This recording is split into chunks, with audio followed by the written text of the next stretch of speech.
Good morning, everyone. I'm Riley King, and good happy Thursday morning. It is Thursday, August 26th, 2021. Welcome to this Thursday morning edition of the Riley King Newscast, right here on the Riley King Network. We have a lot of news to get to this Thursday morning, so let's get started right now. First up, mask guidance for New Hampshire school districts varies as schools prepare to welcome back students. Let's take a listen to that video from WMUR News 9.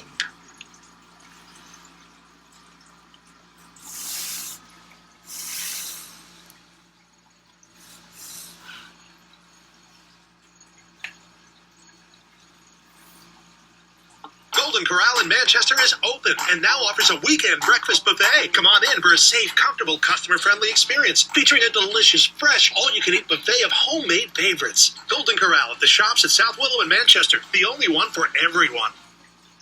It's the first day of school in Bedford tomorrow. Students and staff return with a recommendation that unvaccinated individuals wear masks indoors, but not a requirement. Bedford will use a plan called targeted masking. If we run into clusters or outbreaks, then we can, in fact, require masking for either classrooms, grade levels, or schools if we need to. Our plan, while not requiring masks initially, does give us the option to require it if we need to.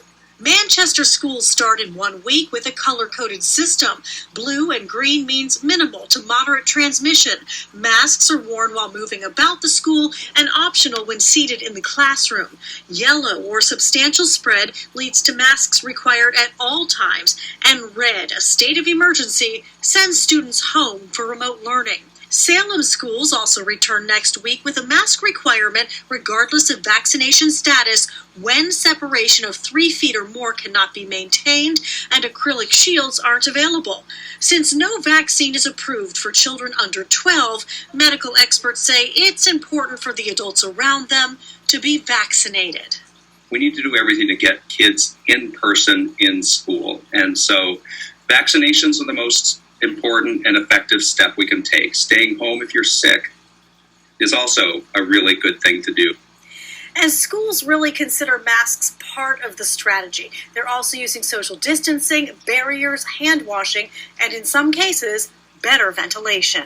Live in the studio tonight, Jean Mackin, WMUR News. Okay, and there you go on that video and that report. Manchester family describes desperate escape from Afghanistan. Let's take a listen to that video from WMUR News 9. Plymouth Ford is now New Car Ford of Plymouth. That's right, Plymouth Ford is now New Car.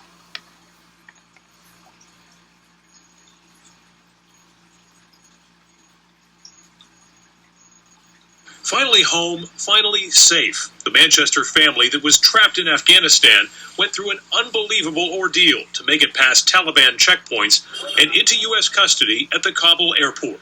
My husband had my oldest son and I had my youngest. We just held our passport begging. We're Americans. We have rights. We need to go home. Slowly through the crowds and through the waves of the crowd, we made it to the front line of where Americans were.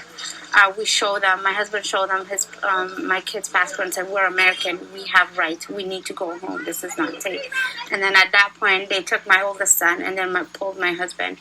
I managed to give my son to the Americans, and then I was stuck. A gentleman was holding on to my leg, begging that if I got pulled out, he would be pulled out too. That desperate man was holding on so tightly, her shoes came off in his hands as she was pulled through the gate. She says Afghan soldiers were firing their weapons in the air to try to control the unruly crowd. We were begging for our lives. We were begging to be home. Begging Americans to let us in and begging Afghans to let us stop the fire and trying to get our kids to a safe zone. I couldn't imagine. I can't even breathe thinking about that. It was so hard. They made it out on one of the packed military transport planes, spent 2 days on a military base, and then headed home on an Ethiopian Airlines flight to Washington, D.C. We sat in the plane and they said, okay, we're ready to take off. And I look at my husband like, we're going home. Like, we made it. We're going home. Like, that was the moment that we both cried and held our kids and thank God that we made it through. Their relief is encircled by fear for the safety of relatives back home, now on the run from the Taliban. I have cousins who are my kids' age. They're young and they don't deserve to be punished for what we do in our lives here in the U.S.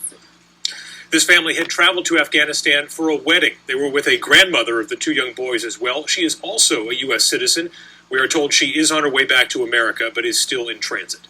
Adam Sexton, WMUR News. Okay, and there you go on that video and that report. Unvaccinated make up the vast majority of COVID-19 cases, hospitalizations, deaths in New Hampshire. Let's take a listen to that video from WMUR News 9. At Beltates, customers will find everything they need for a building project, the brand names you trust to perform. And with a fleet of over 50 delivery vehicles, we deliver when and where our customers need them. Beltates Building Products, 9 locations throughout New Hampshire and Massachusetts. Data obtained by News 9 confirms what public health officials have been saying for months. Like elsewhere, the vast majority of confirmed cases, hospitalizations, and deaths in our state have been in those who are unvaccinated. Since January 20th of this year, when the first Granite Staters were fully vaccinated, there have been 44,101 cases of COVID-19. 1,040 of them were breakthrough cases in fully vaccinated people, meaning unvaccinated Granite Staters have accounted for 97.6% of cases since vaccines became available. It remains unlikely that a person who is fully vaccinated have a breakthrough case. Of the 514 people hospitalized in that time frame, 95.1% were unvaccinated. 25 people were fully vaccinated. And of the 373 Granite Staters who died from COVID in that period, 97.1% were unvaccinated.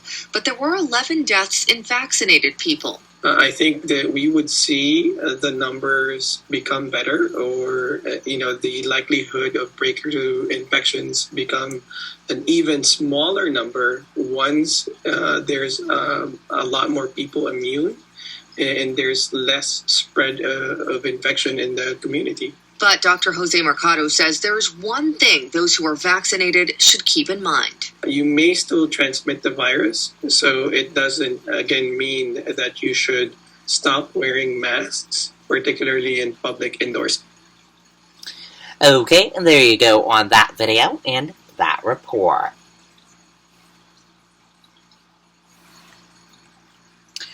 Three more Granite Staters die of COVID-19 as cases continue to rise. Let's take a listen to that video from WMUR News 9. Golden Corral in Manchester is open and now offers a weekend breakfast buffet. Come on in for a safe, comfortable, customer-friendly experience featuring a delicious, fresh, all-you-can-eat buffet of homemade favorites. Golden Corral at the shops at South Willow in Manchester, the only one for everyone.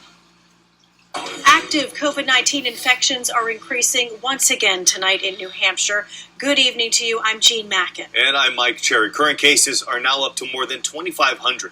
DHHS reporting 329 new confirmed cases in the Granite State, with 3 new deaths related to COVID-19. However, current hospitalizations did drop slightly down to 105. Okay, and there you go on that video and that report.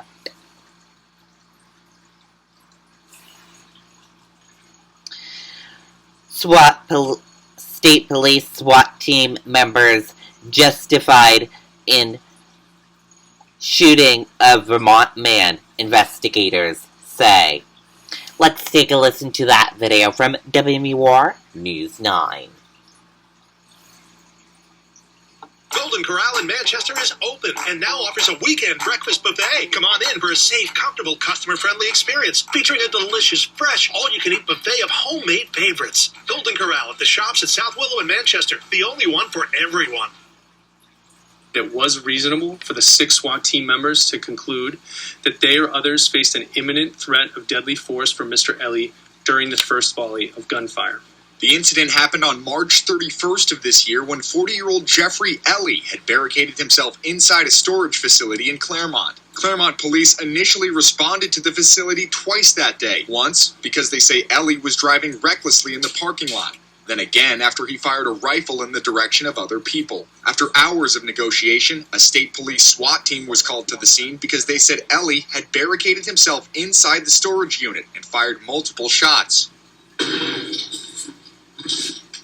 According to the Attorney General's office, Ellie refused to negotiate with SWAT team members and continued firing shots sporadically, so a battering ram was used to enter the storage unit. Officers asked him multiple times to put the gun down and surrender peacefully. That's when 6 SWAT team officers fired their weapons. Mr. Ellie's conduct was threatening to the troopers and others in light of his refusal to surrender and the fact that he had previously used deadly force against private citizens and law enforcement.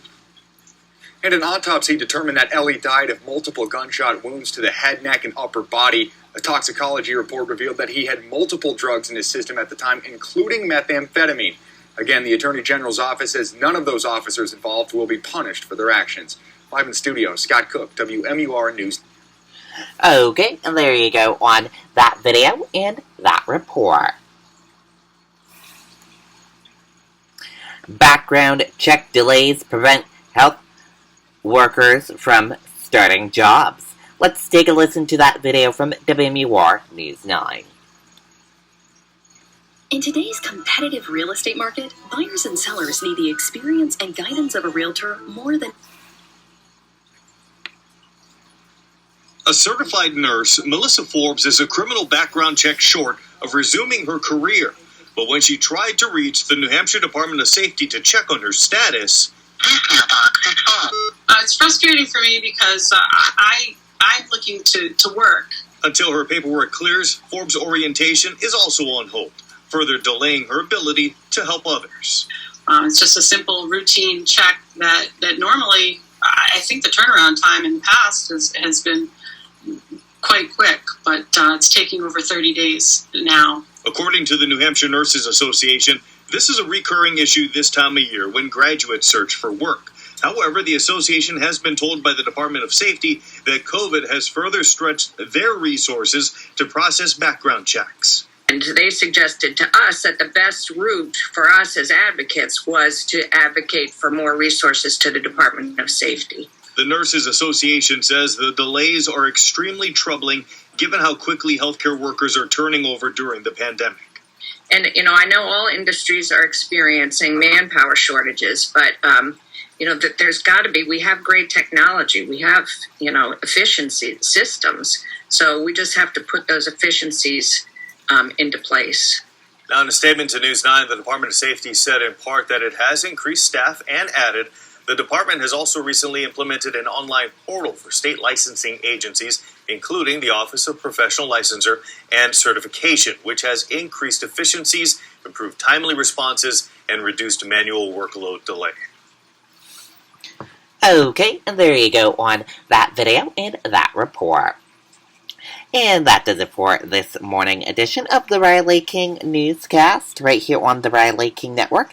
I hope you all have a great rest of your day, and I'll see you back here tomorrow for another newscast. I'll be off air the rest of the day. Have a great rest of your Thursday, everyone. Thank you for tuning in and watching. Goodbye.